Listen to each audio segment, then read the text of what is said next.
ورحمة الله وبركاته. إن الحمد لله نحمده ونستعينه ونستغفره ونعوذ بالله من شرور أنفسنا ومن سيئات أعمالنا. من يهد الله فلا مضل له ومن يضلل فلا هادي له. أشهد أن لا إله إلا الله وحده لا شريك له وأشهد أن محمدا عبده ورسوله لا نبي ولا رسول بعده. اللهم صل وسلم على هذا النبي الكريم وعلى آله وأصحابه أجمعين. يا أيها الذين آمنوا اتقوا الله حق تقاته ولا تموتن إلا وأنتم مسلمون. يا أيها الذين آمنوا اتقوا الله وقولوا قولا سديدا يصلح لكم أعمالكم ويغفر لكم ذنوبكم ومن يطع الله ورسوله فقد فاز فوزا عظيما. وبعد، فإن أصدق الحديث كتاب الله وخير الهدى هدى محمد صلى الله عليه وآله وسلم وشر الأمور محدثاتها وكل محدثة بدعة وكل بدعة ضلالة وكل ضلالة في النار. أما بعد، أيها الإخوان والأخوات في الله عزني الله وإياكم. Para ikhwan dan juga akhwat, saudara-saudariku sekalian, jamaah salat subuh Masjid Baitur Rahman, serta para pemirsa yang mengikuti kajian kita melalui channel YouTube ataupun Zoom. Alhamdulillah, bersyukur kita kepada Allah Subhanahu wa taala di pagi hari yang cerah ini bertepatan dengan tanggal 6 Jumadil Akhir 1443 Hijriah, atau bertepatan juga dengan tanggal 9 Januari 2022 bi'aunillahi wa taufiqihi, dengan pertolongan dan juga taufik dari Allah Subhanahu wa taala. Kita semua kembali dikumpulkan di majlis yang mulia, yaitu majlis ilmu syar'i. Seperti biasa, di setiap Ahad pekan kedua kita kembali melanjutkan pembahasan tentang sirah nabawiyah. Bahasan kita sampai pada peristiwa yang dicatat dalam sejarah, yaitu perang Khaybar. Khaybar ini adalah satu tempat yang didiami oleh orang-orang Yahudi, dan kebanyakan Yahudi yang menempati wilayah Khaybar adalah Yahudi yang memang mereka memiliki dendam yang sangat mendalam kepada Rasulullah dan kaum muslimin. Terdapat dua suku besar dari kalangan Yahudi yang asalnya mereka tuh stay atau mendiami kota suci Madinah. Ya, tapi karena pengkhianatan mereka, maka kemudian mereka terusir dari kota suci Madinah. Sebagaimana yang kita ketahui dan kita yakini, kita benarkan bahwasanya Islam mengajarkan kedamaian. Islam mengajarkan konsep untuk hidup berdampingan dengan umat lain sekalipun, termasuk dengan orang-orang Yahudi. Makanya Yahudi yang memang lebih dulu bercokol atau mereka berada di kota suci Madinah hidup damai dengan kaum muslimin. Di saat kaum muslimin hijrah bersama Rasulullah SAW ke sana dan kemudian berdiri negara Islam yang kokoh, ya hidup berdampingan. Tapi terusirnya mereka itu dengan sebab ulah mereka sendiri, karena mereka berkhianat. Ya, yang pertama Qainuqa, pengkhianatan mereka ditunjukkan ketika mereka melecehkan salah seorang muslimah di pasarnya, ya di pasar orang-orang Yahudi. Rasul cuma minta siapa yang melakukan perbuatan tersebut serahkan, tapi mereka justru lindungi. Ya, maka Rasul menunjukkan haibah atau kewibawaannya sebagai seorang pemimpin dan sekaligus juga mewakili kaum muslimin. Rasul bentuk pasukan ya untuk mengepung mereka. Ya, karena mereka melindungi penjahat yang pada akhirnya mereka menyerah dan konsekuensinya mereka harus pergi dari kota suci Madinah. Tujuannya mana? Ke Khaybar. Ya, begitu juga yang kedua, kalangan Yahudi Bani Nadir yang dipimpin oleh Huyai ibn al-Akhtab. yang dimana Huyai ini dia memiliki seorang putri, di antaranya bernama ya, di antara putri beliau bernama Safiyah binti Huyai yang kemudian dinikahi oleh Nabi sallallahu alaihi wasallam. Nah, terusir juga dari Madinah bukan karena kesewenang-wenangan Rasulullah dan kaum muslimin yang menguasai kota suci Madinah, bukan, tapi karena lagi-lagi pengkhianatan mereka. Mereka membuat rencana atau makar yang sangat keji, yaitu ingin membunuh Nabi sallallahu alaihi wasallam. Dan Nabi diberitahu tuh oleh Jibril bagaimana ya niat buruk mereka. Padahal tujuan Nabi baik saat itu, ya saat Nabi didampingi oleh Abu Bakar, Umar, Utsman dan Ali untuk meminta kepada mereka urunan, ya, di saat ada beberapa satu atau dua dari kalangan kaum muslimin yang memang melakukan pembunuhan terhadap ya beberapa orang yang diberikan perlindungan. Nah, untuk menebusnya ya biasanya kan itu memberikan bayaran, tebusan ya. Karena jumlahnya besar, Nabi meminta kontribusi juga dari orang-orang Yahudi karena memang perjanjiannya seperti itu untuk saling tolong menolong, tapi mereka justru menolak. Ya, justru mereka menolak, ya lisannya menginginkan atau ingin memberikan bantuan, tapi hakikatnya mereka akan membunuh Nabi sallallahu alaihi wasallam.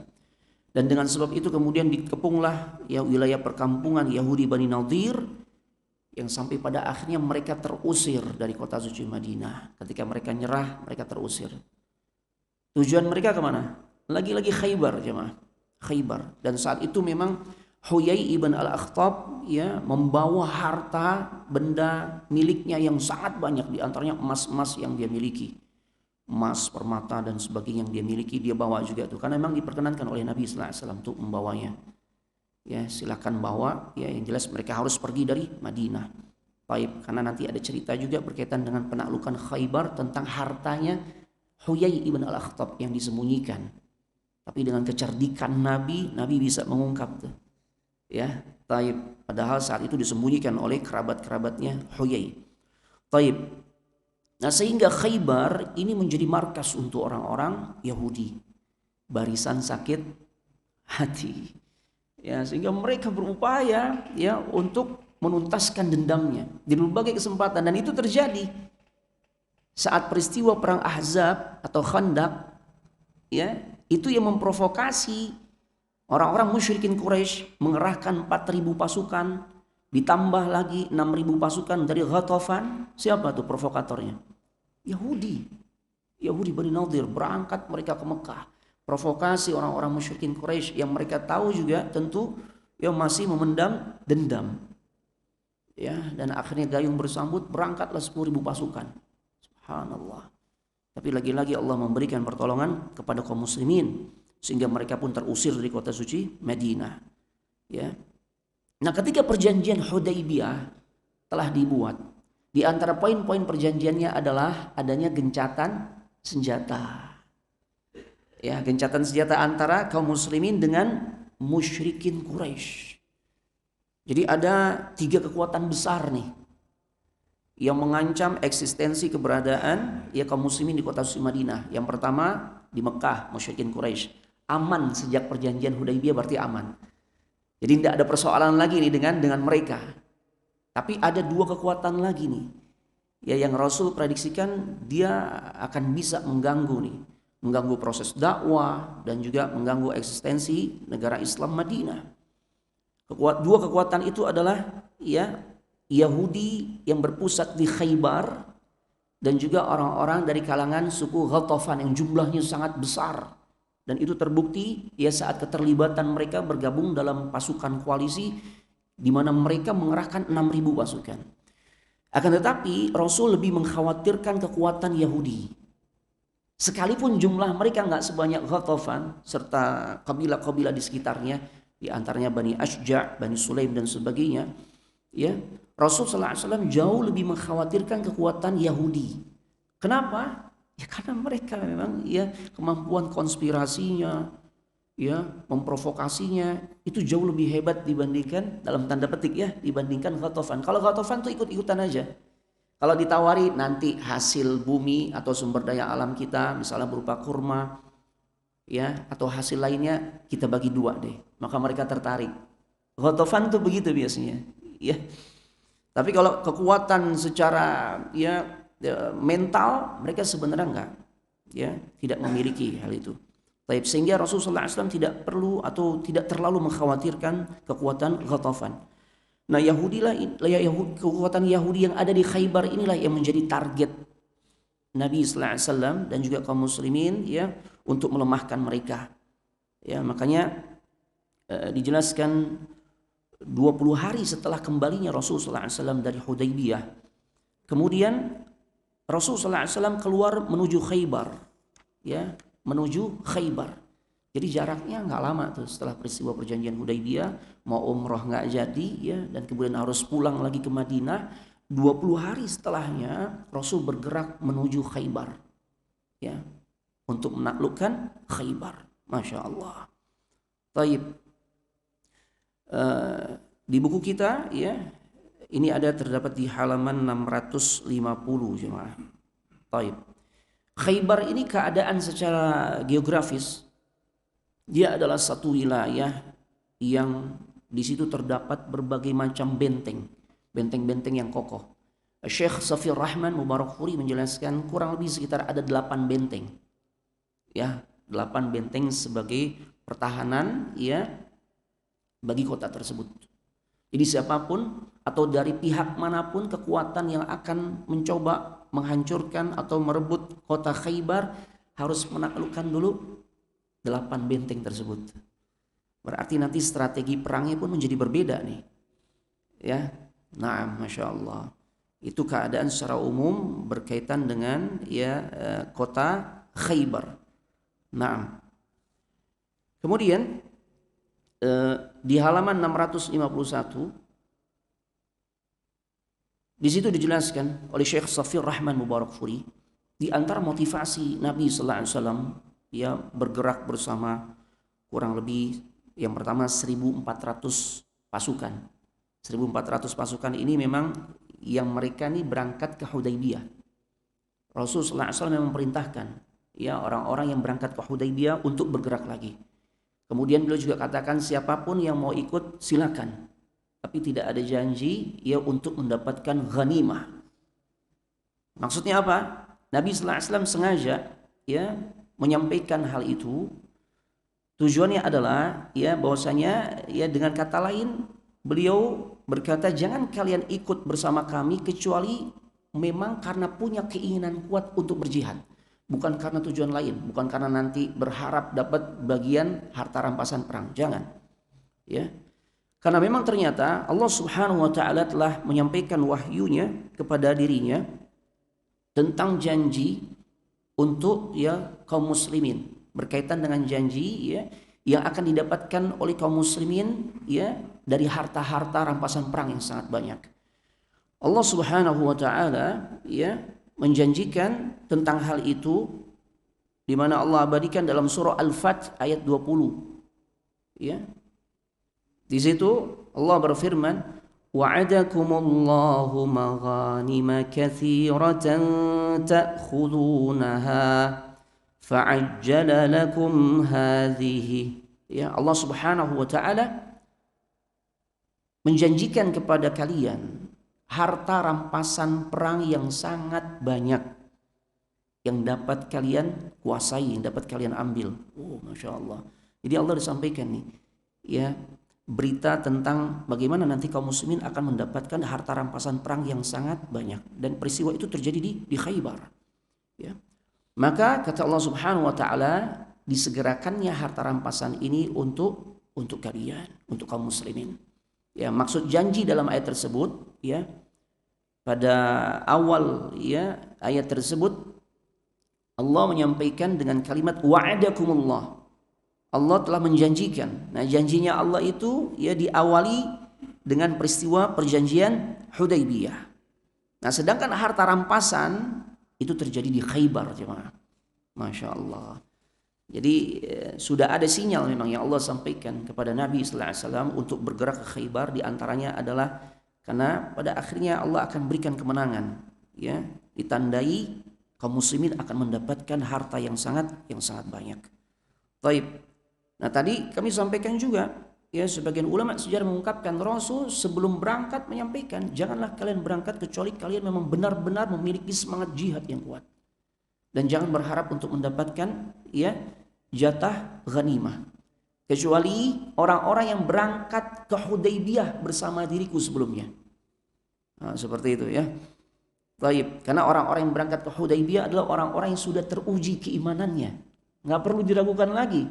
Ya di saat suasana genting mereka sampai kemudian membuat janji setia dalam peristiwa Bai'atur Ridwan. Jadi kalau mereka tuh nggak disangsikan lagi tentang niatannya gitu. Adapun selainnya maka Rasul tegaskan seperti itu. Ya jadi jangan berharap dapat bagian harta ghanimah.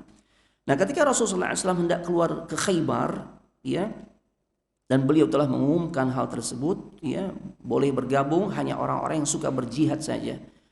Maka saat itu bergabunglah bersama beliau orang-orang yang pemberani sebanyak 1.400 orang dan ditambah lagi dengan beberapa pasukan. Sebagian ulama katakan sekitar 200 atau 300 orang lagi bergabung bersama Nabi sallallahu alaihi wasallam. Dan beliau sallallahu alaihi wasallam mengangkat Siba ibn Usfutah Al-Ghifari sebagai wakil beliau di kota suci Madinah. Ya, inilah kecerdikan Nabi sallallahu alaihi wasallam dan sikap hati-hatinya Nabi sallallahu alaihi wasallam di dalam bertindak. Kota suci Madinah ditinggalkan, ya, dan saat beliau tinggalkan, beliau tidak biarkan tanpa adanya seorang pemimpin. Tetap harus ada pemimpin. Ya, makanya perkara imamah, ya, itu sangat penting, jemaah.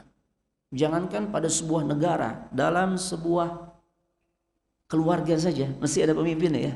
Siapa pemimpinnya? Kita laki-laki. Ya. Kita laki-laki diberikan otoritas untuk memimpin keluarga kita, memimpin istri dan anak-anak. Ya, tapi tentu tidak dengan kesewenang-wenangan. Taib. Kemudian dalam safar juga mesti ditunjuk pemimpin. Ya, jadi antum kalau safar, makanya safar itu ya dianjurkan untuk tidak sendirian, jemaah. Untuk tidak sendirian. Bahkan sebagian ulama mengatakan safar itu baiknya ya tidak sendiri, dan sebaiknya juga dia safar itu jumlahnya itu ganjil, jemaah. Seminim-minimnya 3 orang sebagian ulama katakan.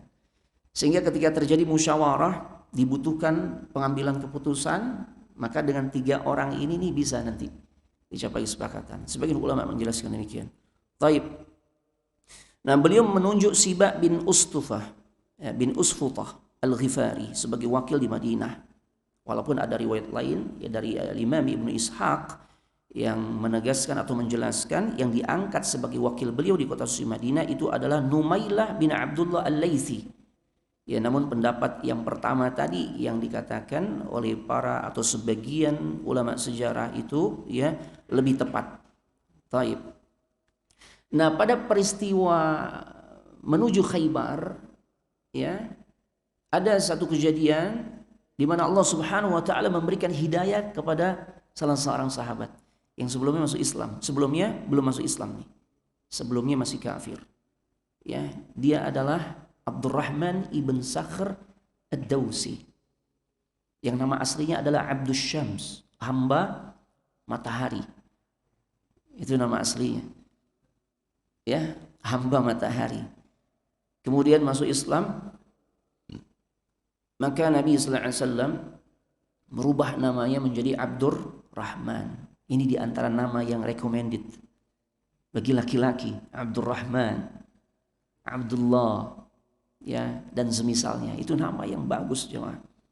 Ya, nama yang bagus. Tinggal penyebutannya juga bagus. Jangan biasanya kalau Abdurrahman dipanggil siapa? Maman.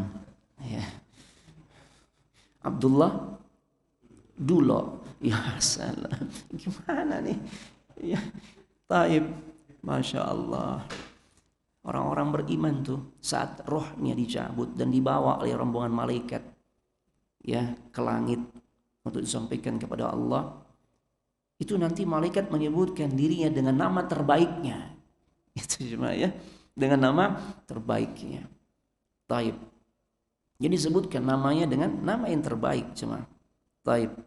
Jadi nama aslinya Abdurrahman ibn Sakhr Ad-Dawsi. Beliau berasal dari suku Ad-Daws. Suku Ad-Daws ini sebagian muarrikhin menjelaskan itu berada di kota Taif. Di kota Taif. kota yang dulu penduduknya pernah berbuat zalim kepada Nabi sallallahu alaihi wasallam, yang jikalau Nabi mengiyakan tawaran malaikat untuk menghantamkan 2 gunung kepada orang-orang Taif, selesai ceritanya. Ya, perhitungan manusianya itu tidak ada tuh sahabat muncul dari sana, tapi karena kesabaran Nabi, Nabi justru berdoa, Allahumma ighfir liqaumi fa innahum la ya'lamun. Wahai Allah, ampuni kaumku, mereka belum faham ya Allah. Ya. Atau riwayat lain menjelaskan, ya, Rasul masih berharap akan muncul generasi nanti yang akan mentauhidkan Allah Subhanahu wa taala. Makanya benar, ya, Abdurrahman ibn Sakhr ad-Dawsi itu muncul dari sana. Yang lebih terkenal dengan sebutan Abu Hurairah. Ya, jadi Abu Hurairah itu masuk Islamnya menjelang penaklukan kota Khaybar. Masya Allah, ya, dan kita semua ahlu sunnah, ya, meyakini beliau sahabat yang mulia, sahabat yang memiliki maziyah, dia memiliki kelebihan, ya, dari sisi ilmu, ya, di mana beliau sahabat yang paling banyak meriwayatkan hadis. Sehingga kita faham tentang Islam, kita faham tentang sunnah Nabi, diantaranya berkat jasa siapa? Hurairah. Karena banyaknya periwayatan hadis yang berasal dari dirinya. Kecuali orang Syiah nggak mau ambil periwayatan dari Abu Hurairah. Ya, tidak mau ambil periwayatan dari Abu Hurairah. Taib. Naam. Abu Hurairah dia bertemu dengan Siba bin Usfutah yang saat itu sedang salat subuh. Kemudian setelah salat, Siba memberikan bekal perjalanan kepada dirinya. Setelah itu Abu Hurairah menemui Rasul sallallahu alaihi wasallam, ya, dan kemudian masuk Islam. Taib. Dan kemudian beliau menyampaikan keislamannya kepada para sahabat. Dan pada akhirnya ia bergabunglah beliau bersama kaum muslimin menuju Khaybar. Taib. Nah, orang-orang munafik lagi-lagi mengambil kesempatan. Ya, memang golongan yang selalu berbuat onar, melakukan kekacauan di masa Nabi sallallahu alaihi wasallam. Ya, selain 3 kekuatan tadi adalah munafik. Nah, munafik ini duri dalam daging. Ya, dia masuk dalam barisan kaum muslimin, salat bareng Nabi, bareng sahabat. Ya Allah. Tapi justru mereka menikam dari arah belakang. Lagi-lagi tokohnya yaitu Abdullah ibn Ubay ibn Salul. Dia kirim utusan kepada Yahudi Khaybar untuk menyampaikan informasi penting. Ya, menyampaikan message, ya, menyampaikan pesan. Ya, apa pesannya? Dibocorkan tuh informasi Rasul bergerak menuju Khaybar. Muhammad hendak mendatangi kalian. Ya, karena itu bersiap-siaplah kalian. Ya. Dan kemudian dia besarkan hati orang-orang Yahudi. Kalian enggak usah takut terhadap dirinya. Ya, karena jumlah dan kekuatan kalian itu lebih banyak dibandingkan, ya, jumlah ataupun kekuatan yang dibawa oleh atau yang dimiliki oleh Nabi sallallahu alaihi wasallam. Ya. Taib. Nah, ketika mengetahui kabar ini, penduduk Khaybar mengutus Kinana bin Abul Huqaiq dan juga Haudzah bin Qais ke Ghatafan. Karena Ghatafan ini sekutunya Yahudi memang. Ya, cari dukungannya biasanya Yahudi begitu.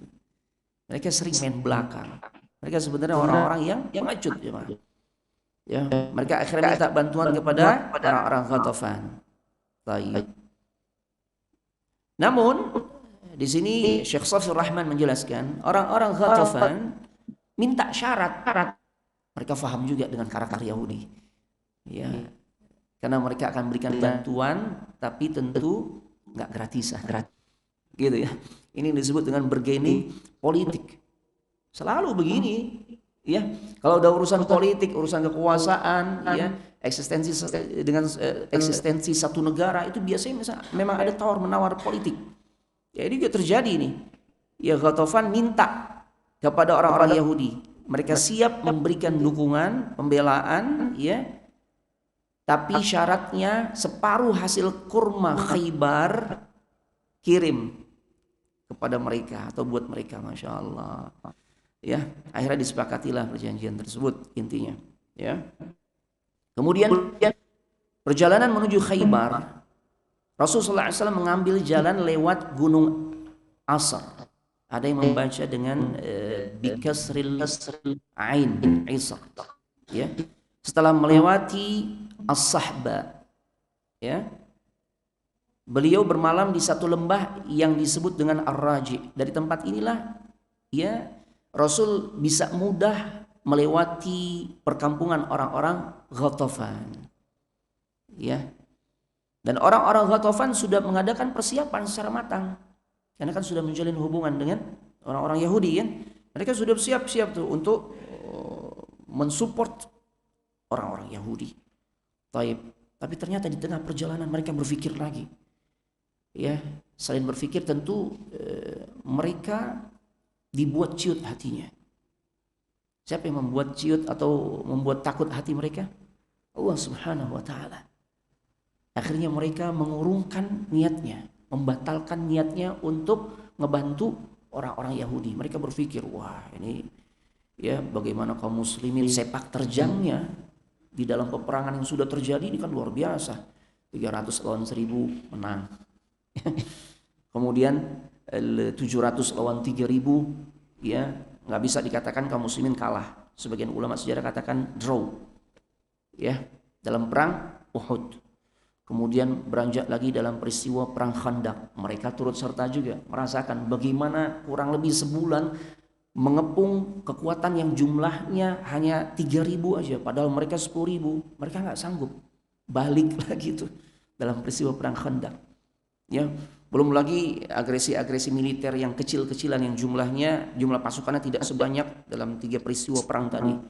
Kaum muslimin selalu menang atau diberikan kemenangan oleh Allah. Itulah yang membuat hati mereka ciut. Ya, Masya Allah. Yang akhirnya mereka membatalkan niat untuk membantu orang-orang Yahudi. Masya Allah. Kemudian Bapak Ibu jamaah sekalian yang semoga dimuliakan oleh Allah Subhanahu wa taala, ini salah satu bentuk pertolongan yang Allah Subhanahu wa taala berikan kepada kaum muslimin. Otomatis kekuatan Khaybar ya hanya sebatas yang ada di sana saja. Tidak ada kekuatan luar yang mensupportnya. Taib. Kemudian kita lanjut jemaah ke halaman 655. Taib. Rasulullah SAW saat bergerak menuju Khaybar, beliau menunjuk atau memilih guide ya salah seorang ya yang bernama Husail. Taib. Rasulullah memanggil 2 orang penunjuk jalan yang ikut serta dalam rombongan pasukan. Salah seorang dari keduanya itu bernama Husail. Ya, di mana ya Husail ini yang menunjukkan rute-rute yang memang strategis untuk menempuh ya wilayah Khaybar. Jadi ada berbagai macam choice pilihan ya rute yang nanti akan diambil untuk menuju Khaybar. Makanya penunjuk jalan ini dia berkata, nama jalan ini ya Rasul itu adalah huzn. Huzn itu artinya sedih, kesedihan. Nah karena ini maknanya kan nggak pas ya, nggak baik nih. Makna yang tidak memunculkan optimisme, tafaul. Dan ini sesuatu yang tidak disenangi oleh Nabi sallallahu alaihi wasallam. Ya. Nabi menyukai nama-nama yang menunjukkan optimisme, nama-nama yang mengandung makna yang baik, termasuk urusan nama tempat, nama jalan, apalagi nama orang. Gitu ya. Makanya apa yang terjadi ketika dikatakan kita mau lewat rute yang mana ya Rasul? Ada rute yang disebut huzn yang artinya kesedihan, tapi beliau nggak mau lewat itu. Beliau nggak mau melewati rute tersebut. Kemudian ada juga rute yang lain yang disebut dengan istilah shash, maaf. Ya kacau, artinya shash itu kacau. Ya. Maka Nabi sallallahu alaihi wasallam juga menolak untuk mengambil rute tersebut. Ya. Makanya antum kalau punya usaha, punya bisnis, jangan pakai nama yang aneh-aneh cuma. Ya kadang teori bisnis yang diterapkan oleh seseorang tuh bikin nama yang aneh-aneh. Ya, ada masakan pakai embel-embel setan jemaah. Subhanallah. Ya emang ini bahasa marketing Ustadz ya untuk menggambarkan nih pedesnya amat sangat gitu ya. Ya Allah, oseng-oseng setan atau mercon setan. Oh Masya Allah. Yang kayak begini cuma nggak baik nih. Nggak baik. Karena nama sekalipun nih Ini menentukan jemaah. Nabi gak suka memberikan nama ya dengan makna yang buruk. Makanya ketika melewati rute perjalanan itu ada yang namanya syadz, kacau, Rasul nggak mau syadz. Kemudian ada jahatib yang artinya sial, enggak. Kita jangan lewat situ kata Nabi sallallahu alaihi wasallam. Ya. Baik, berarti tinggal satu jalan kata Husail. Bertanya Umar ibn al-Khattab, apa namanya? Namanya adalah marhab. Ya, welcome, selamat datang. Maka akhirnya ini bagus nih. Kita lewat situ kata Nabi sallallahu alaihi wasallam. Baik. Nah, ada beberapa peristiwa yang tercatat di dalam sejarah, di dalam peristiwa penaklukan Khaybar. Yang pertama, peristiwa yang terjadi pada salah seorang sahabat yang namanya Salamah ibn al-Aqwa. Ya, beliau punya saudara yang namanya Amir ibn al-Aqwa. Keduanya syahid.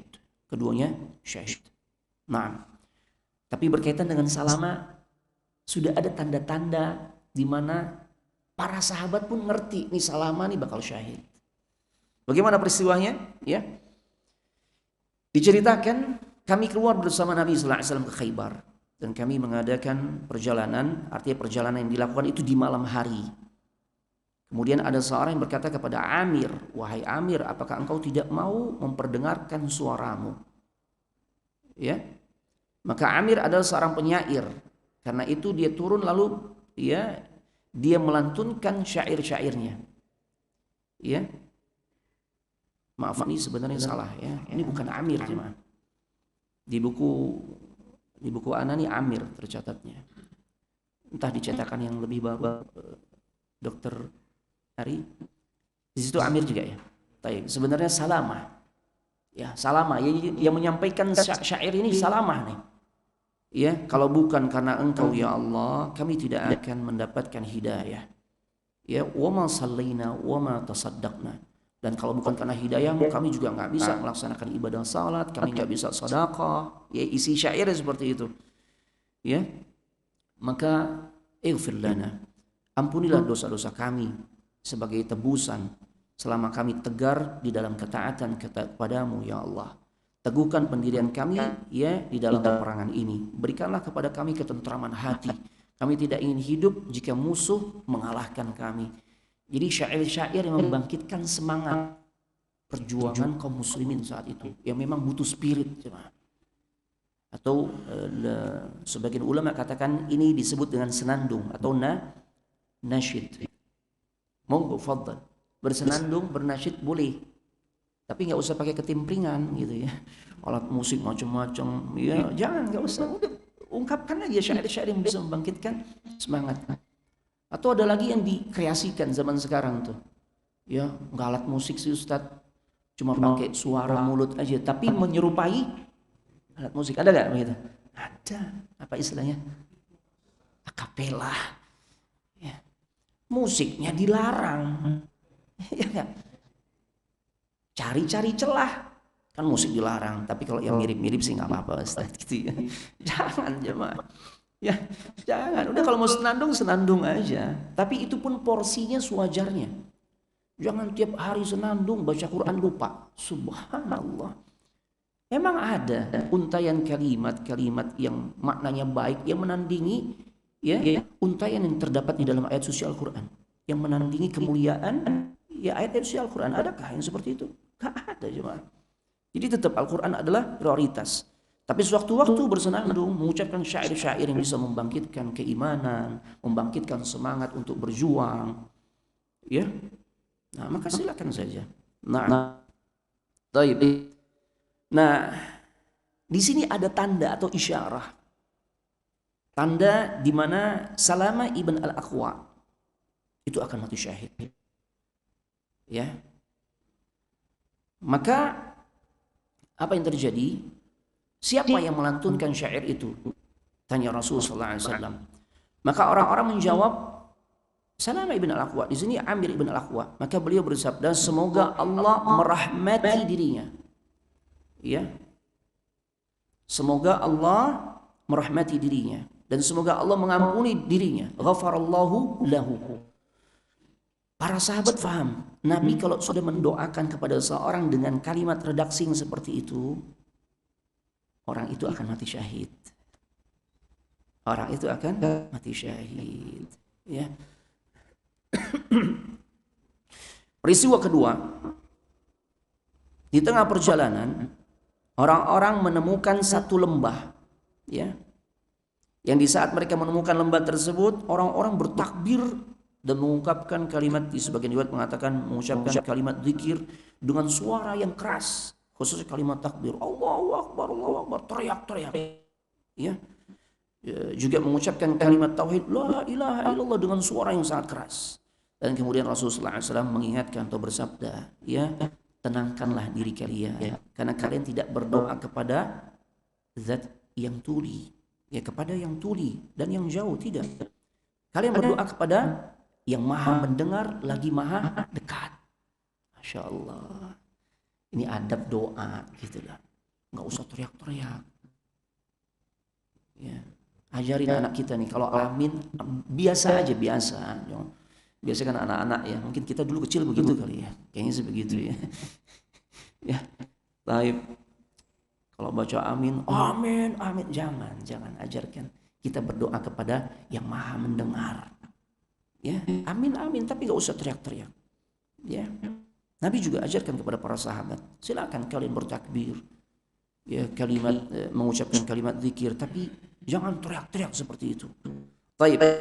Peristiwa yang ketiga, di As-Sahba, jaraknya tidak seberapa jauh dari Khaybar. Ya. Ya, saat beliau salat asar, kemudian beliau meminta bekal makanan, dan ternyata memang bekal yang tersedia cuma sedikit. Ya, beliau disodori tepung gandum yang jumlahnya nggak seberapa banyak. Ya, setelah dimasak tepung itu ternyata menjadi banyak. Ya, dan beliau pun memakannya. Begitu pula semua orang yang ikut bersama Nabi Sallallahu Alaihi Wasallam, jumlahnya ribuan pun ikut makan. Padahal ya, jumlah gandum yang dimasak itu sedikit. Ini di antara mukjizat yang Allah berikan kepada Nabi Sallallahu Alaihi Wasallam, membuat makanan yang sedikit menjadi banyak. Jadi mukjizat Nabi itu sangat banyak. Di antaranya dalam urusan makanan, ya, ketersediaan makanan sedikit, kemudian dengan doanya Nabi, kemudian dalam beberapa kesempatan yang pernah Anda juga sampaikan, ya, selain berdoa Nabi juga meludahi makanan tersebut. Dalam peristiwa Khaybar, makanan jadi banyak. Tapi ingat, lagi-lagi ini khusus buat Nabi. Urusan ludah meludahi yang manjur gitu ya, ini urusan Nabi nih. Urusan Nabi, ya, khusus. Ya, garis bawahi khusus buat Nabi. Tidak berlaku buat yang lain, siapapun dia. Ya, siapapun dia. Nah, kalau selain Nabi hampir bisa dipastikan tuh makanan pasti basi, ya. Baik. Nah, pasukan Islam tiba di pagar Khaybar. Nah, ya, ketika terus bergerak, ya, maka tibalah mereka di wilayah Khaybar, ya, di perbatasannya, di pagar kota Khaybar. Nah, saat itu dilihatlah pasukan Islam, pasukan kaum muslimin, ya, oleh orang-orang Yahudi. Yang saat itu terjadi di pagi hari. Ya, setelah Nabi sallallahu alaihi wasallam selesai melaksanakan salat subuh, ya, sebagian ulama mengatakan ketika Rasulullah SAW akan menaklukkan satu negeri, belum menunggu dulu tuh.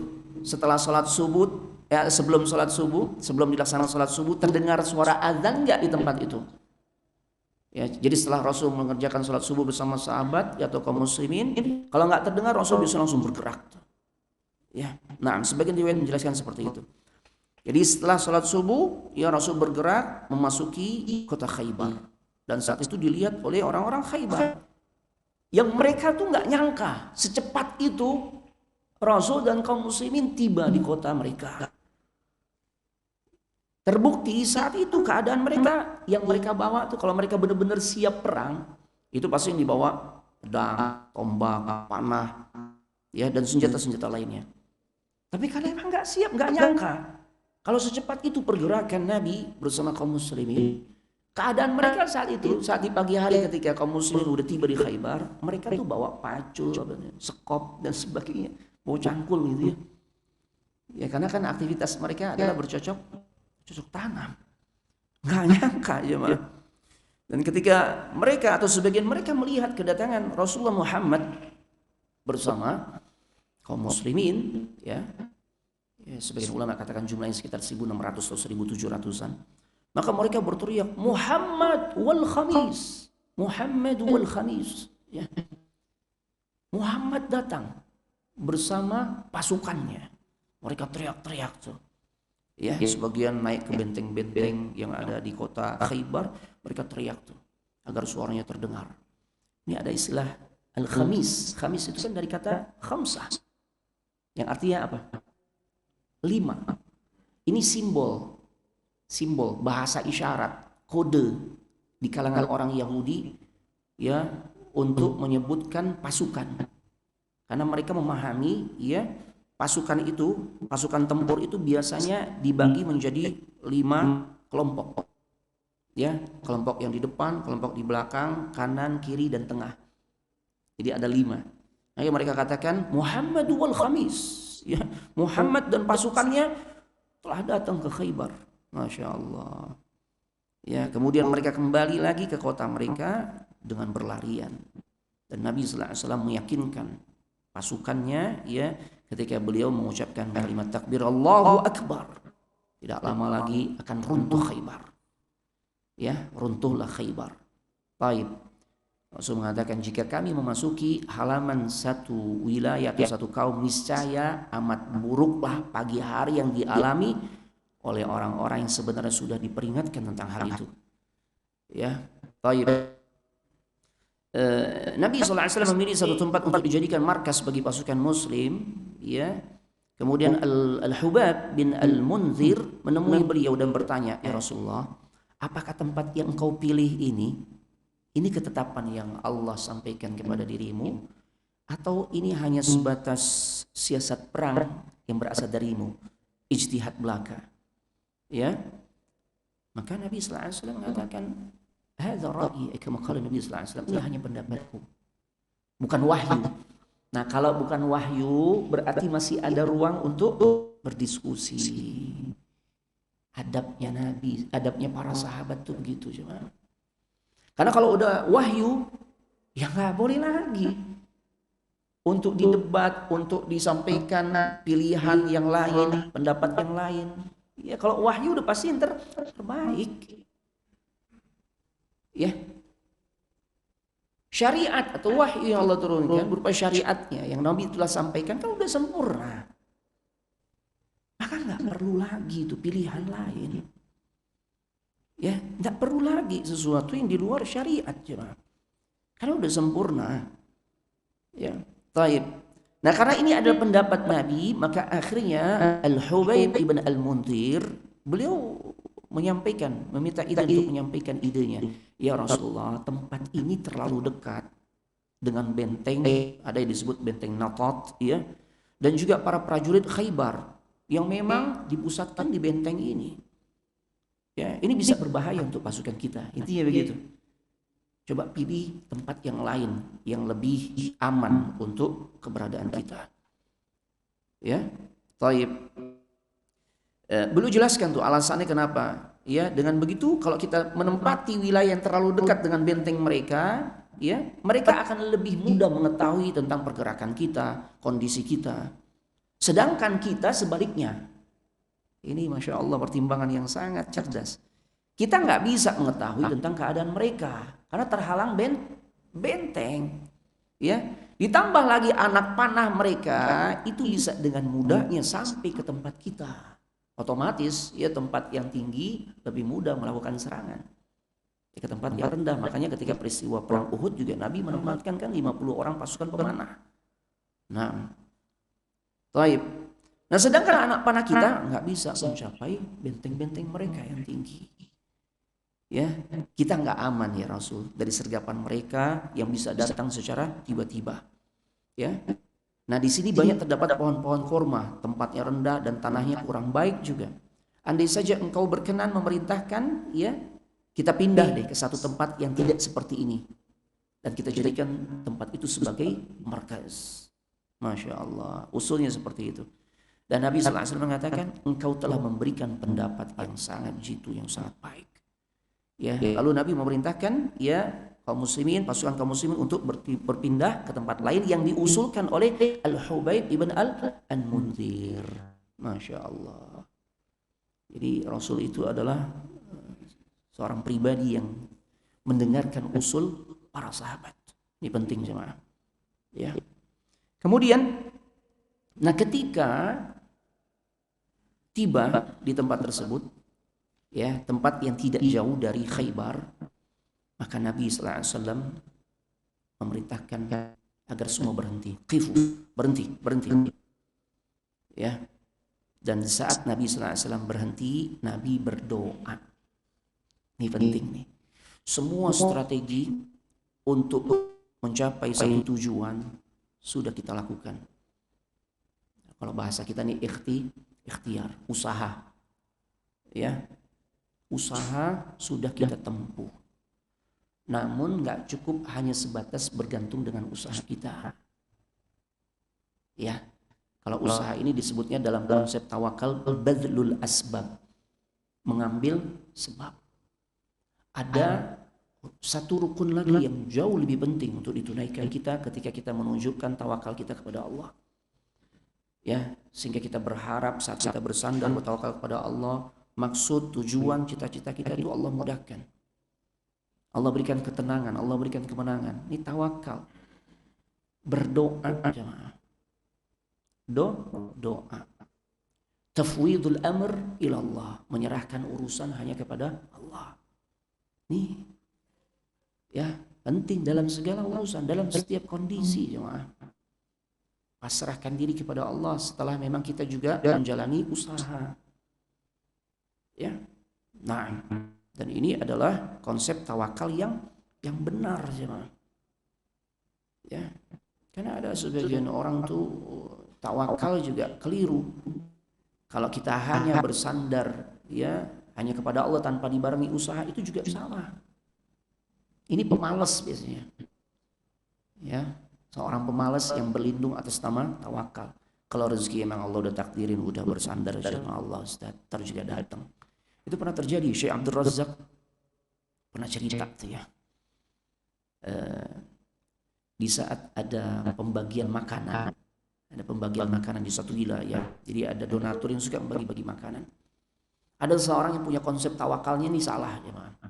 Konsep tawakal yang dia yakini udah bersandar aja kepada Allah tanpa dibarengi dengan usaha. Nanti juga sampai itu rezeki. Di saat disebutkan nama-nama orang yang mendapatkan jatah makanan, karena dia punya prinsip kayak begitu tentang tawakal, dia nggak nyaut.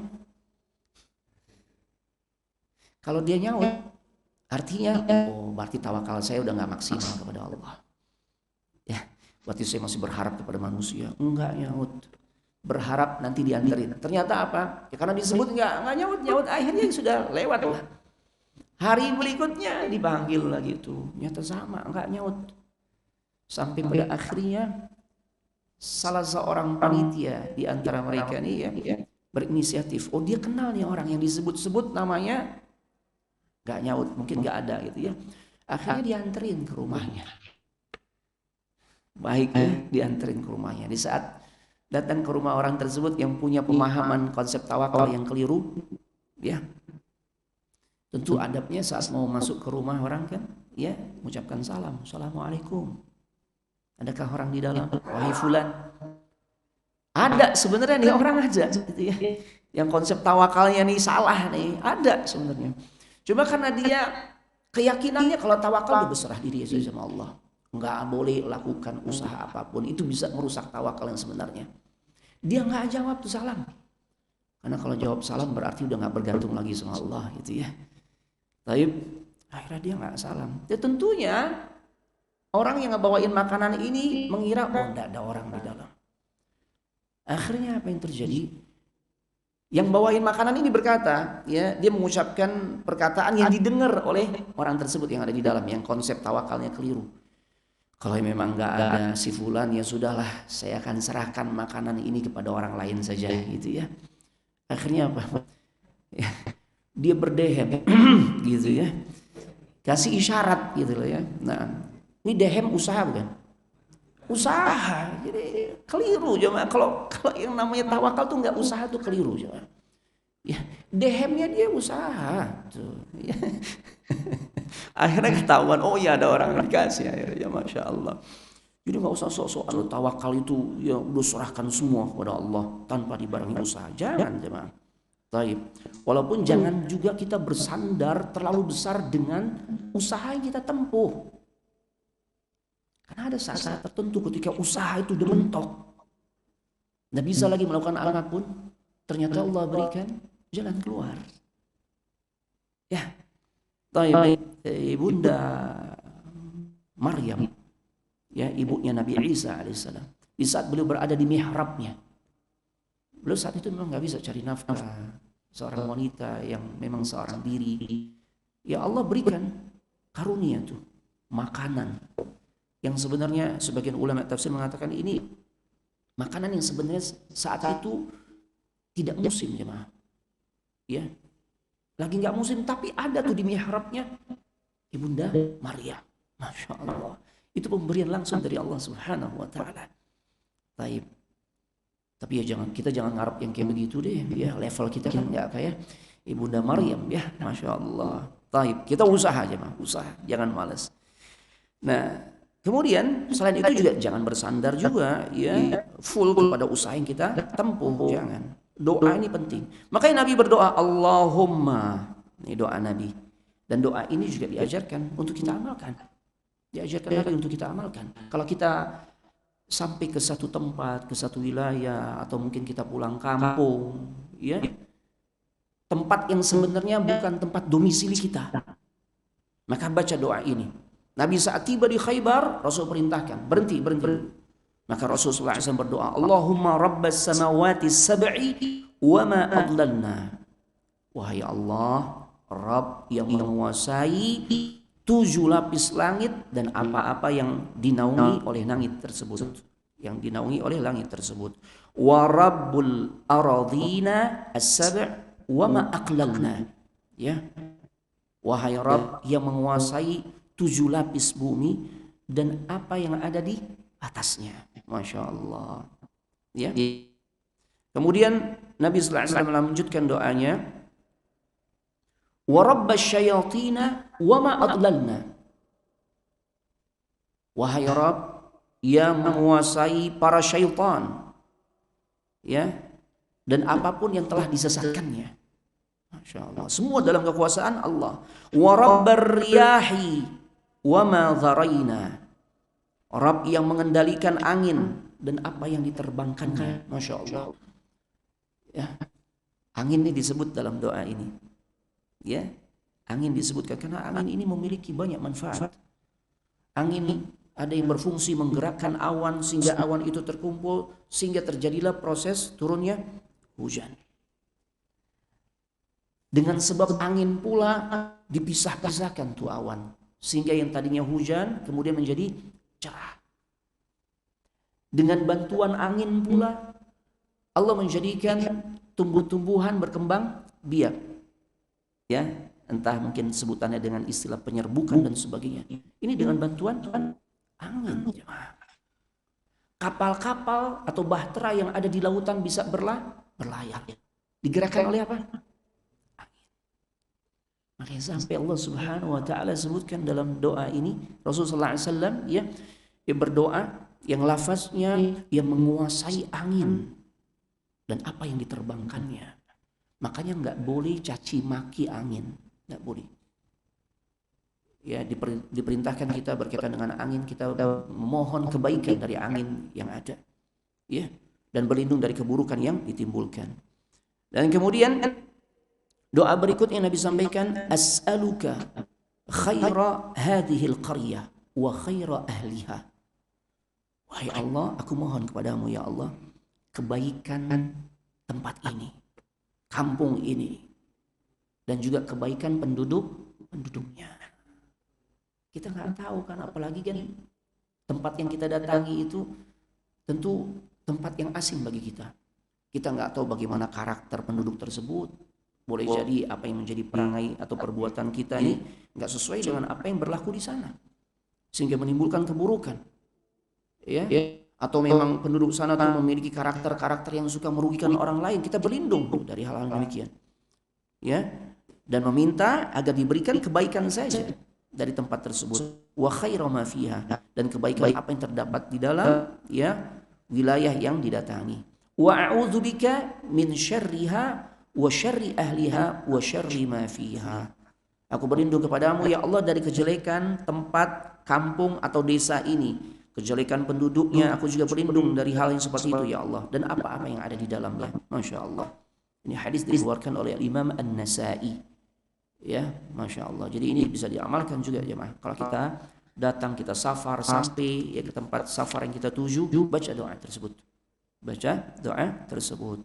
Nah, persiapan Nabi SAW untuk bertempur dan kondisi benteng-benteng Khaybar, Masya Allah. Ya, hari ke-1 sampai hari ke-9, enak persingkat ya, penyerangan mulai dilakukan. Ya, dan saat itu pimpinan kaum muslimin berganti, silih berganti ya.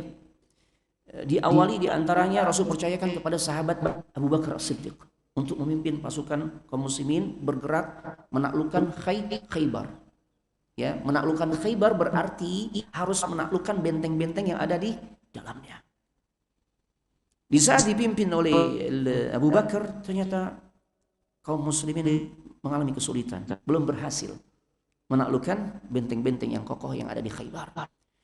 Berganti kepemimpinan, ya, Rasul percayakan kepada sahabat Umar ibn Al-Khattab untuk membawa ar-rayah.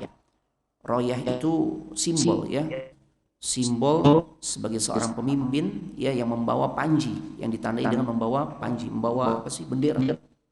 Nah, jadi ada 2 bendera di dalam peperangan ya di masa itu. Pada peperangan di masa itu ada yang disebut liwa. Liwa itu bendera yang ditancapkan. Tancapin, stay ya, diam aja dia. Ya, ada juga yang dipegang, dibawa. Yang bawa itu biasanya adalah seorang pemimpin.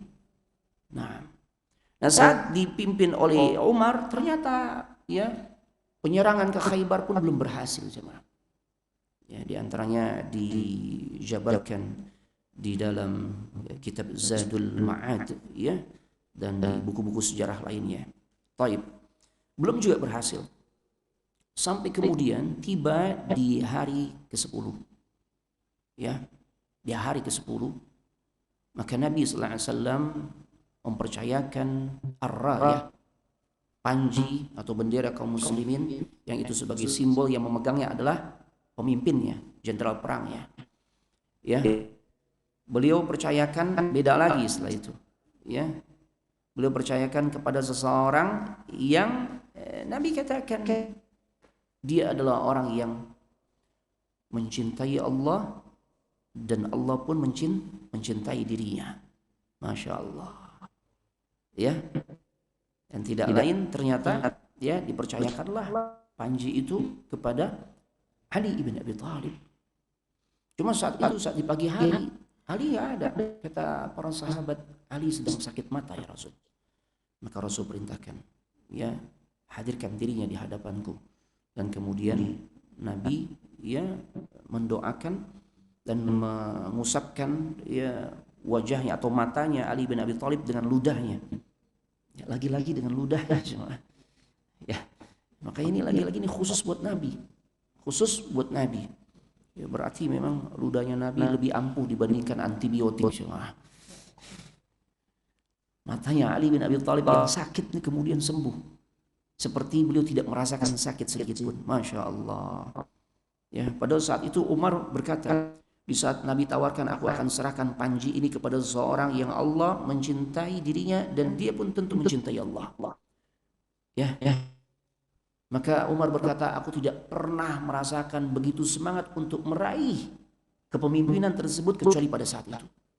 Ini bukan haus kekuasaan, bukan. Karena memang ada embel-embel yang megang panji tersebut adalah orang yang mencintai Allah dan Allah pasti mencintai dirinya. Nih.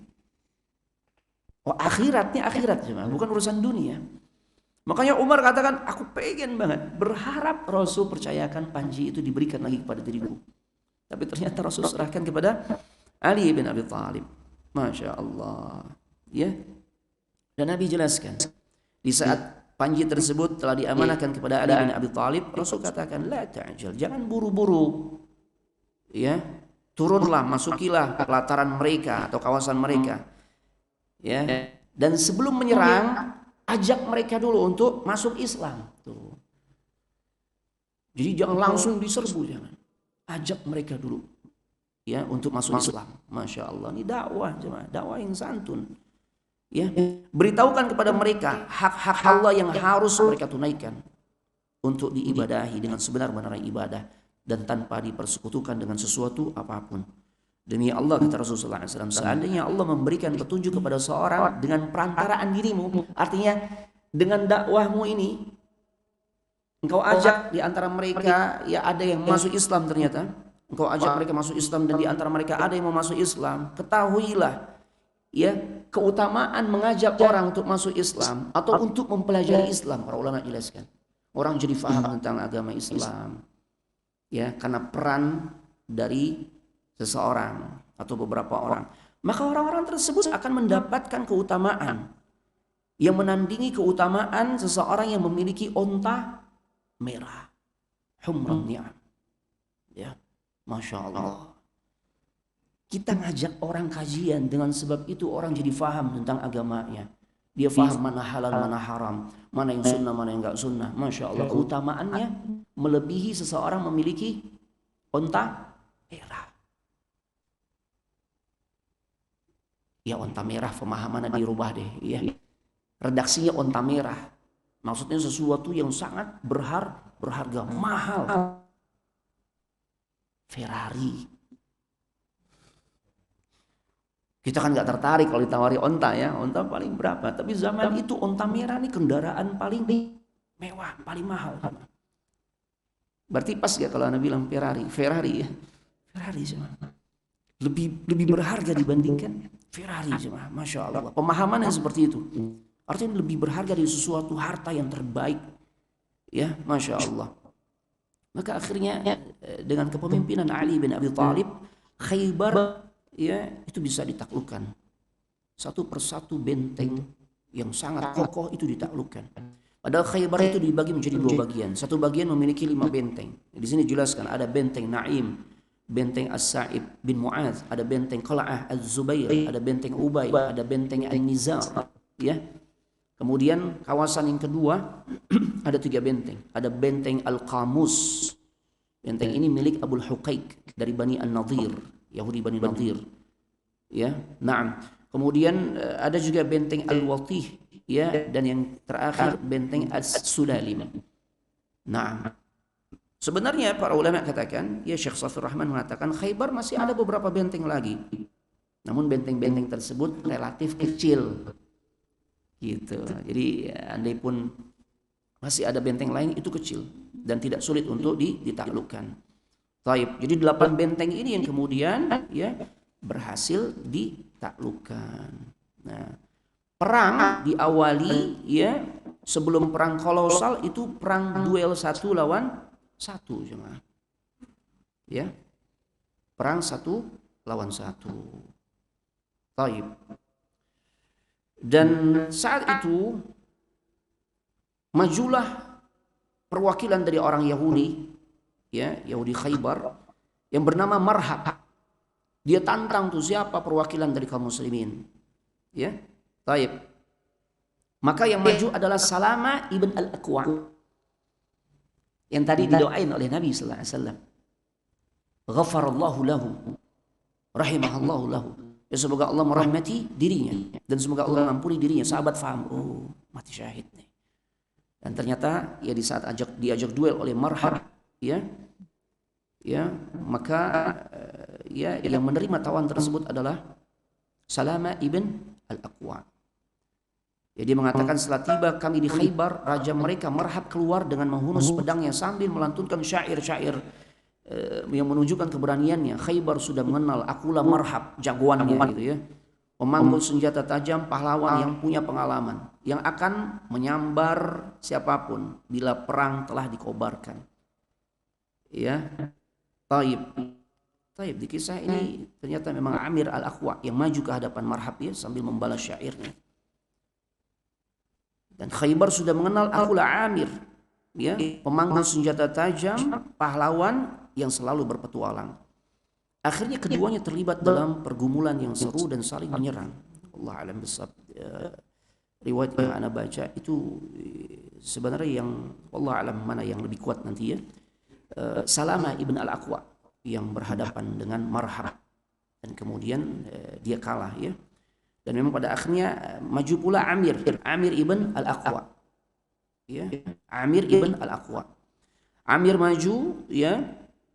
Dan saat itu dijelaskan di saat Marhab menghantamkan pedangnya ke tubuh Amir, saat itu pedangnya Marhab nancep di perisainya Amir, dan kesempatan itu diambil oleh Amir ibn al-Aqwa untuk menghantamkan pedangnya ke bagian bawah ya tubuhnya Marhab, tapi ternyata meleset saking kencangnya ya sabetan pedang Amir ke tubuh Marhab sampai berbalik ke tubuhnya, sampai mengenai tubuhnya, melukai tubuhnya, dan pada akhirnya Allah tentukan, Allah takdirkan itu yang menjadi sebab wafatnya dirinya. Jadi salah seorang syahid. Dan saat itu karena ada sebagian orang yang mengatakan ya Marhab telah bunuh diri.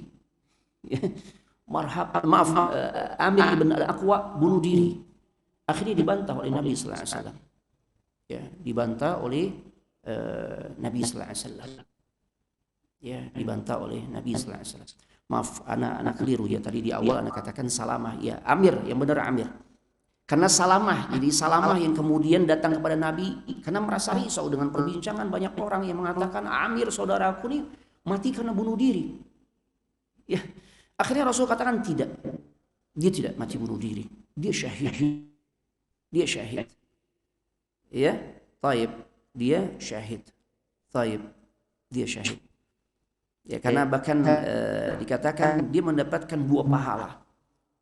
Ya, pahala keberaniannya di medan jihad dan pahala ya di saat sulit menghadapi kesulitan, di saat menghadapi jagoan dari Yahudi yang memang kekuatannya, kemampuannya di atas dia tuh si Marhab ya, yang sampai menjadikan dirinya pun menemui ya kesyahidannya. Taib.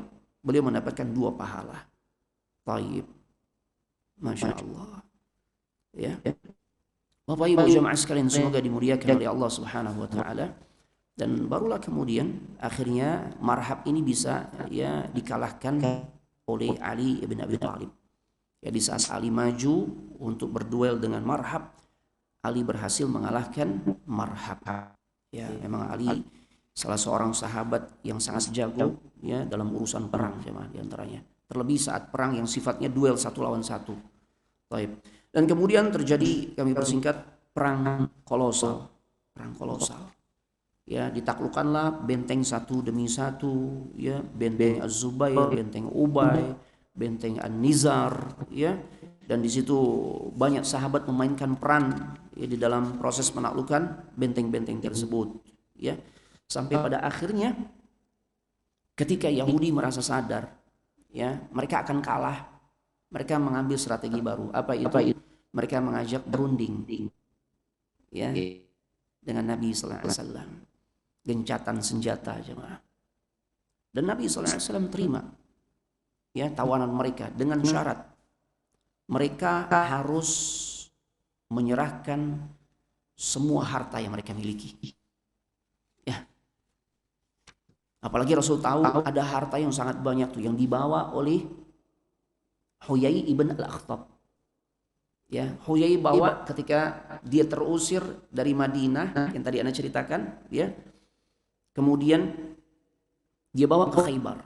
Otomatis Rasul sudah memprediksikan. Sebagian ulama sejarah mengatakan itu hartanya Huyai, emas-emas miliknya Huyai dihabiskan selama 10 tahun belum tentu habis.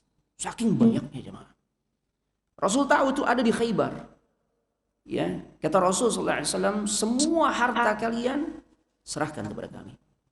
Maka bisa perundingan ini bisa, ya, perundingan damai ini bisa kami sepakati. Dan ternyata, ya, di antara kerabat Huyai bin al-Akhtab mengatakan, harta Huyai telah habis. Ya, harta Huyai telah habis.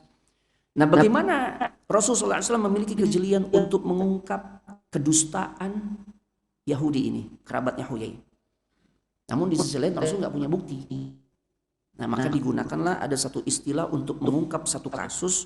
Jika tidak didapatkan bukti, maka bisa menggunakan qarinah, indikasi-indikasi.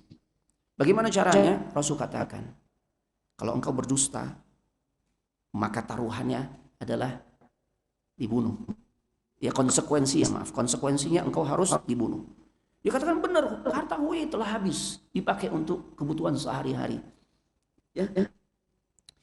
Padahal harta tersebut akan habis atau sulit untuk habis di masa 10 tahun sekalipun. Nah, sedangkan Huyai membawa harta tersebut ke wilayah Khaybar. Sampai kemudian terjadinya peristiwa penaklukan Khaybar, itu baru berjarak sekitar 2 atau 3 tahun saja. Berarti dusta kan? Tapi Nabi kan nggak punya bukti, maka Nabi katakan al-ahdu qarib wal malu kathir. Ketahuilah, ya. Sesungguhnya masa yang berlalu sejak Huyai bawa harta ini ke Khaybar, bawa hartanya ke Khaybar. Dengan masa sekarang nih Anda mau melakukan perjanjian dengan kita kaum muslimin di saat posisi mereka kepepet, udah mau kalah, dia itu baru berjarak sekitar 2-3 tahun.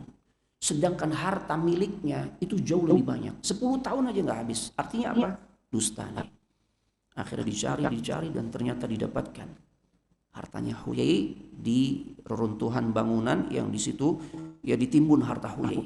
Masya Allah. Ya. Artinya apa? Ini strategi Nabi SAW di dalam mengungkap kasus. Jika tidak mendapatkan bukti, itu bisa menggunakan yang namanya qarinah, indikasi. Dan itu diperbolehkan jemaah. Makanya qadhi, para hakim, di saat mereka akan mengungkap kasus-kasus yang ditangani, kemudian mereka tidak memiliki bukti yang cukup, ya al-bayyinah disebutnya, itu dalam pembahasan kitab Arba'in An-Nawawi, ada di hadis ke-33, maka bisa digunakan qarinah.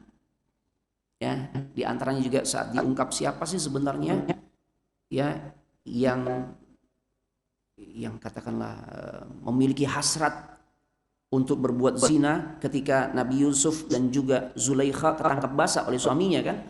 Di saat mereka akan keluar dari pintu kamar ternyata suaminya muncul. Ya. Kemudian Zulaikha ya mulai mengatur siasat, dia katakan, "Wahai suamiku, apa hukuman yang paling pantas kepada orang yang telah berkhianat?"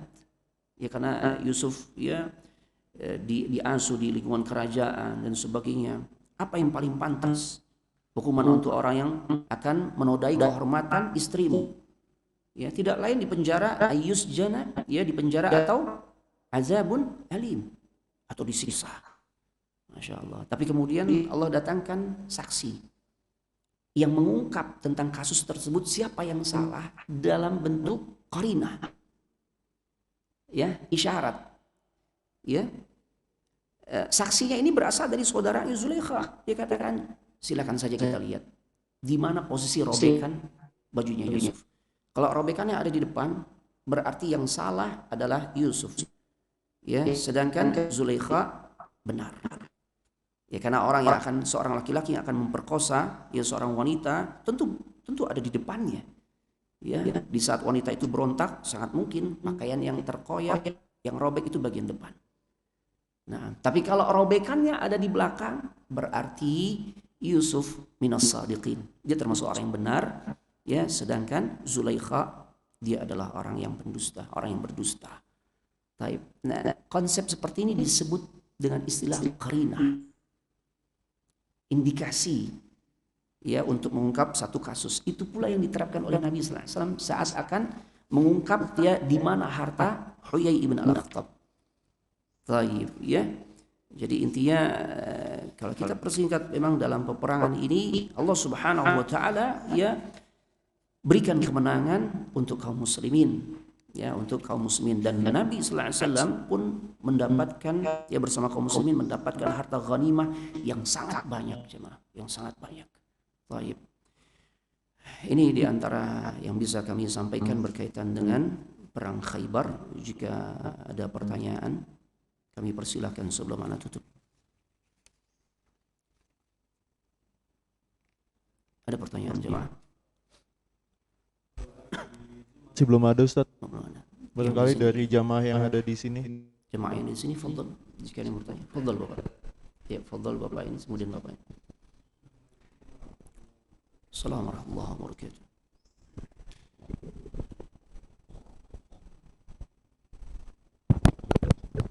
wabarakatuh. Ustaz,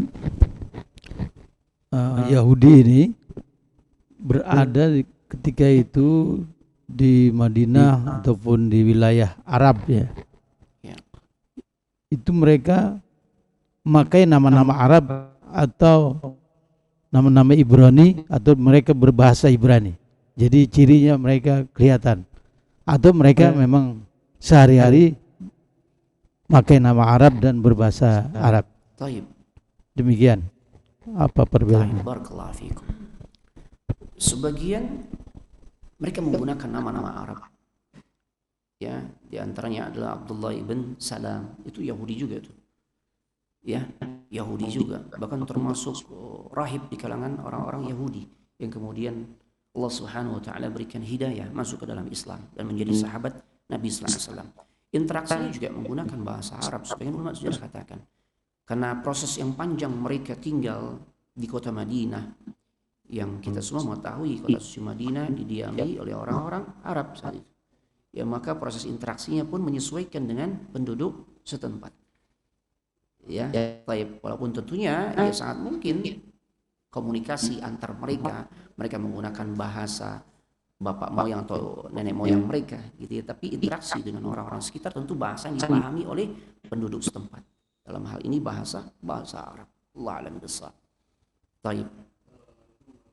Assalamualaikum warahmatullahi wabarakatuh.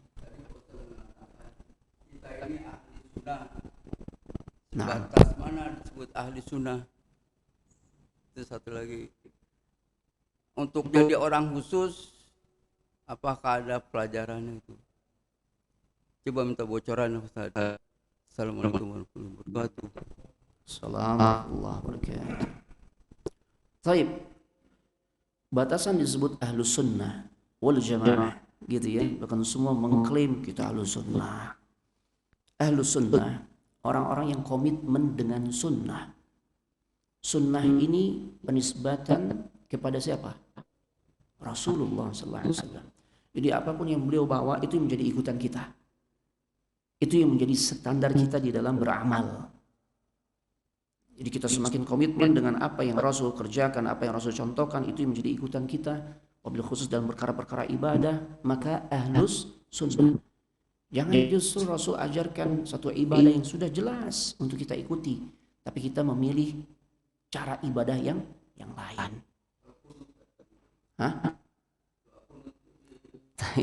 Nah, kalau masalah kunut ini masalah yang beda lagi pembahasan ya. Ini masalah yang khilaf terjadi di kalangan para ulama tentang hukum kunut. Sebagian ulama mengatakan ya kunut ini tidak disunahkan di saat sholat subuh. Yang disyariatkan itu dalam sholat witir, ya, atau kunut dalam keadaan kondisi-kondisi tertentu yang disebut dengan kunut nazilah. Sedangkan yang merutinkan di setiap sholat subuh, ya, sebagian besar ulama mengatakan ghairu masyru', tidak disyariatkan. Nah, sebagian lagi mengatakan disunnahkan, ya, wa yusannu hadhi, disunnahkan. Ya, sehingga kalau disunnahkan kita faham kan. Kalau sunnah itu ketika tidak dikerjakan juga tidak akan merusak keabsahan ibadah tersebut. Ya, baik. Ya, memang ini terjadi perselisihan pendapat di kalangan para ulama tentang masalah hukum kunut atau tidak di saat salat subuh. Tapi kalau antum tanya berkaitan dengan masalah ahlus sunnah, orang yang komitmen dengan sunnah. Jadi amalan dia ketika beribadah, acuannya adalah apa yang dilakukan, dicontohkan oleh Nabi sallallahu alaihi wasallam dalam urusan zikir, ya, dalam urusan salat, ya, dalam urusan macam-macam lah. Ya, ibadah secara umum.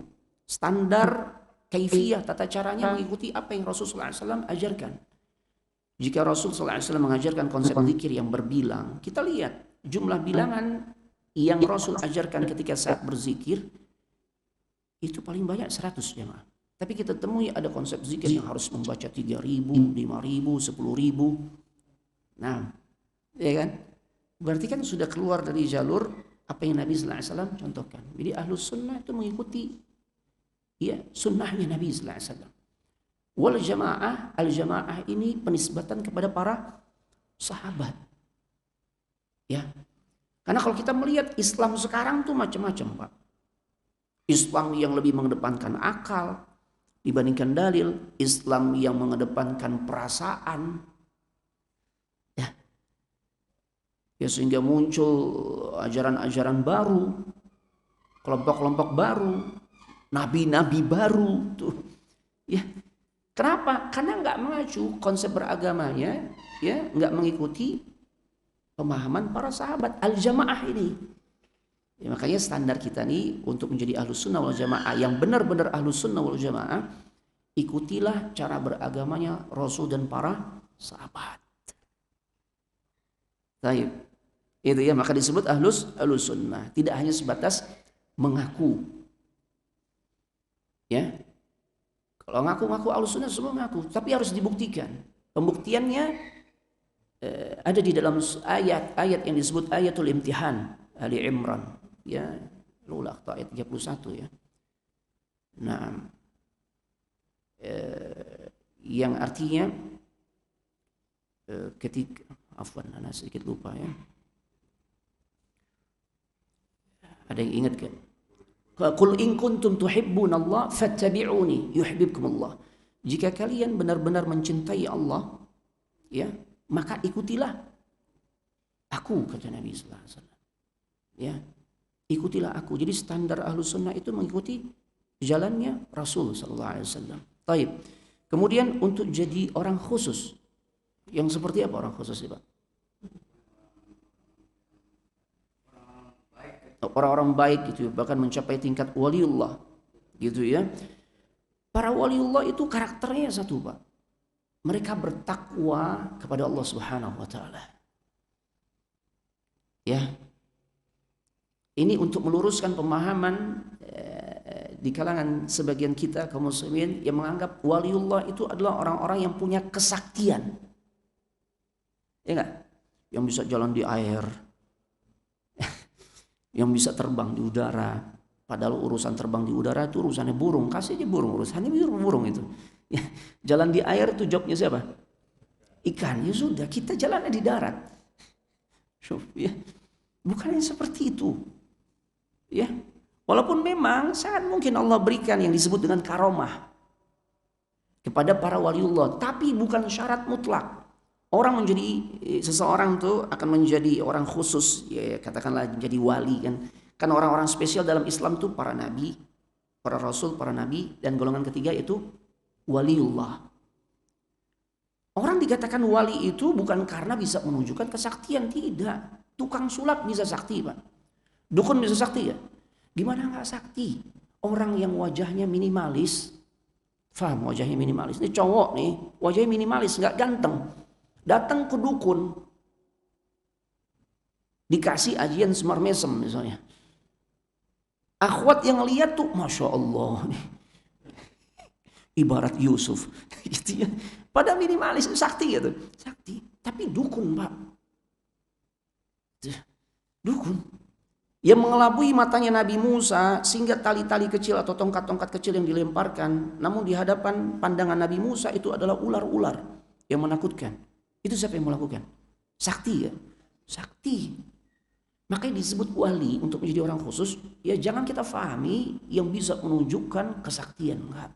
Bahkan para ulama katakan, kalau kita mau banding-bandingkan karomah yang muncul di kalangan tabi'in itu lebih banyak dibandingkan yang terjadi di kalangan para sahabat. Tapi kita semua Ahlus Sunnah mengimani golongan sahabat jauh lebih mulia. Afdal wa afdal, ya, jauh lebih mulia dibandingkan golongan tabi'in. Tabi'in level di bawahnya karena murid sahabat. Tapi karamahnya nggak sebanyak cerita-cerita di saat ya di kalangan tabi'in. Ya, karena munculnya karamah itu bisa saja untuk mengokohkan keimanan orang tersebut. agar semakin yakin. Sahabat imannya udah pada kokoh gitu loh. Gitu ya. Jadi intinya makin taat, makin takwa kepada Allah, makin ikuti sunnah, bisa jadi orang khusus, bisa jadi waliullah. Siapapun kita bisa. Ya, jadi nggak syarat harus ngamalkan wirid ini, apalagi harus bersemedi, ya, harus bertapa, ya. Di mana bertapanya? Di gunung atau di pinggir apa?